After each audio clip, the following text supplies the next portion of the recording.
What's up, people? Welcome back to 4Bet Blind. Today I'm recapping a session where I hit every river, called down every bluff, and got max value almost every hand.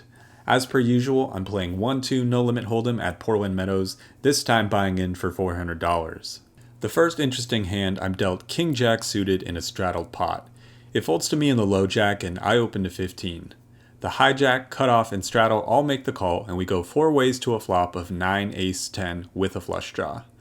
The first player checks to me, and I debate making a small c-bet, considering this is a great board for my pre-flop opening range. But I don't think we're generating anywhere near enough folds, so ultimately I decide to check. The hijack and cutoff both check, and the 4 of us see a lovely queen of diamonds on the turn. It checks to me again, and I haven't been this excited since ChatGPT told me that my ex was crazy to leave me and will call me any day now. I bet $50 and only the cutoff calls. Off to a big river card, which I'm hoping will come clean so I can really size up on the river. It's not great though, it's the 6 of hearts. While the cutoff definitely has a lot of flushes in his range, this hand is still strong enough to value bet.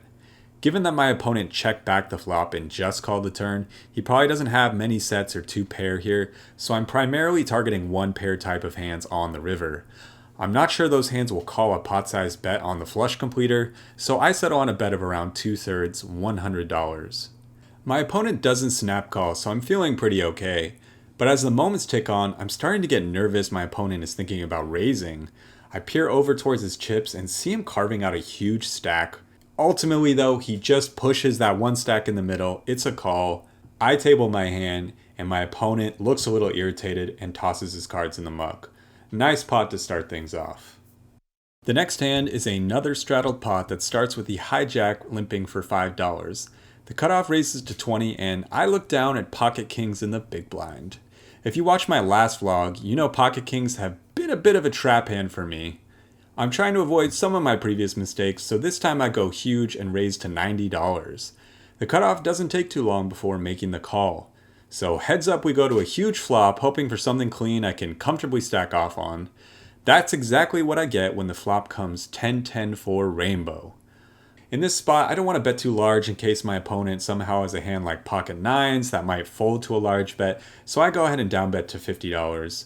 My opponent looks a little bit irritated before saying, "If you got it, and shoving his chips in the middle. That's music to my ears because yes sir, I do got it. I make the call and I've got a good shot at a clean double. I'm counting my chips up for the dealer when I see the turn fall, the ace of spades. Hell yes, I love that card. Sick, yeah. The river is the 3 of diamonds. I'm getting ready to muck my cards, just waiting for my opponent to show the ace. He finally flips over his hand though and shows pocket queens. Yikes, what a cooler for him. Thank God though, I take down the $500 plus pot. I'm still new to poker vlogging, so occasionally I'll take a photo when I meant to take a video, and sometimes I'll even produce wonderful footage like this. I didn't capture this next hand on video, but I did make this helpful illustration to explain the action. I end up winning around $600 with the nut flush, and the heater continues. I managed to stop fat fingering my phone just long enough before the next hand where I'm dealt Jack 10 suited in early position. I open to $10 and the cutoff, small blind, and big blind all make the call. We go 4 ways to a flop of 9 deuce 4. The small blind and big blind check, I check, and the cutoff checks back. The turn brings the 8 of clubs. Both blinds check again, and I figure I can get away with a small semi-bluff here. I bet $15 and only the cutoff makes the call.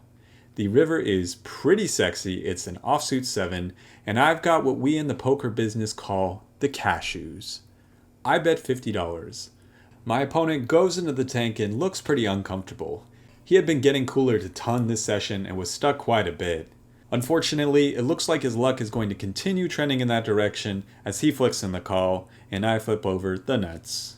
At this point in the session, my face is starting to get sore from having the deck smash into it so much. The next hand starts with an under the gun limp when I look down at Queen Jack of clubs in the hijack. It's a straddled pot, so I go ahead and make it $25. Only the straddle calls, and we go heads up to a flop that comes king, queen, tray, rainbow.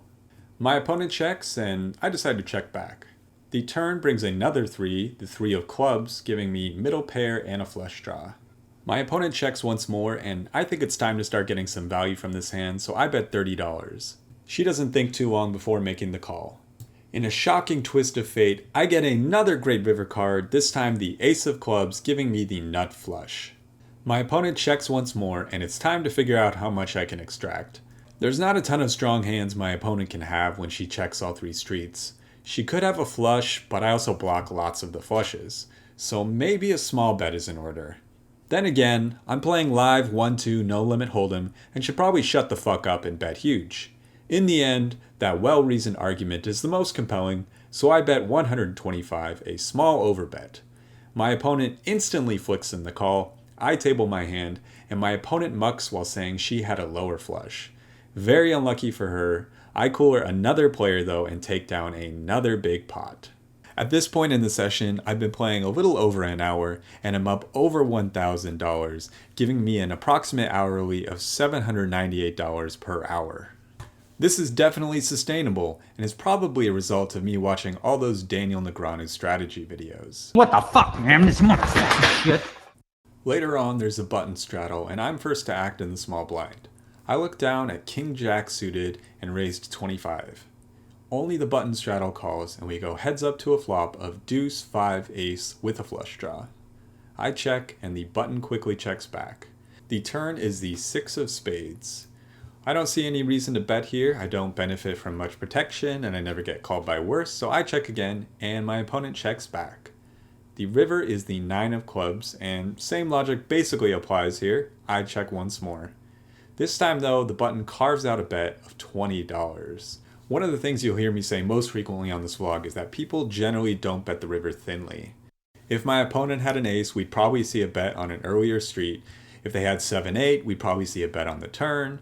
The only hand they can really credibly represent here is a 9 or some like very janky 2-pair that has a 9x, of which there's just not that many. Combine that with the fact that this person defended the button, so their range is just extra wide because they were a straddler. I think we have a pretty clear call here with king high, so I call. My opponent declares, you win, and flips their cards into the muck. Nice. The last interesting hand of the session starts when an early position player calls a $5 straddle, and I look down at ace-king offsuit. I raise to 30 and get called by the button, straddler, and under the gun limper. We go 4 ways to a flop, which comes ace-8 tray with a flush draw. Definitely time to bet here, but 4 ways, probably don't want a size too large, so I go ahead and bet $50. Only the straddle calls, and we go heads up to a turn, which brings the jack of diamonds, completing the flush. My opponent checks again, and I think it's time for another value bet. I want to make sure hands like bad top pair don't fold, so I size down to around 40% of the pot, $100. My opponent doesn't think too long before making the call. The pot is starting to get a little bit large here for a 1-pair hand, but I am in position and will be able to control the betting action on the river. The river is the 9 of spades and my opponent checks one final time. Pretty interesting spot here with ace-king on this river. On one hand, I'm not sure how many players will call a river bet here with only 1 pair, especially when the flush is possible. On the other hand, people almost universally underfold ace-high boards, and I had seen this specific player show a proclivity for making very light calls. Ultimately, I decided to go for it, the ultra-thin value bet. I go ahead and bet 180 into 420, about a 40% pot size bet. I'm sitting there nervously, awaiting my opponent's decision when I see 3 white chips go in the middle. I'm about to flip my hand and show off my value bet when I get told it's an all-in actually. Oh shit, I fold. I can't beat anything. Nice hand. I think this is actually one of the most interesting spots of this session, and I spent a fair amount of time talking with a friend about different ways to play this. On one hand, you could bet the turn bigger and check back the river. You could size down the river here instead of 40%, go for something like 30%. You could just check back entirely. I think it's a really interesting spot, and I'm curious if you have any thoughts on this. That's the final hand, though. After this, I rack up and book a decent win. Let's fucking go. I did it. I won money at a 1-2 game. I am the greatest poker player alive. Yes. I was in for 600, out for 1137, so a profit of $537. I was obviously up a lot more earlier in the session, but that ace-king hand where I got check raised on the river and a couple bomb pot hands where it just didn't pan out took a little bit out of me, but played pretty decent today. And obviously it's easier to play well when you have flushes and straights and sets and like all manner of good cards. So love it. Anyways, let me know what you think of the hands in the comments. Let me know if there's anything you want to see next vlog or anything like that. Thank you for watching, and I will see y'all in the next video.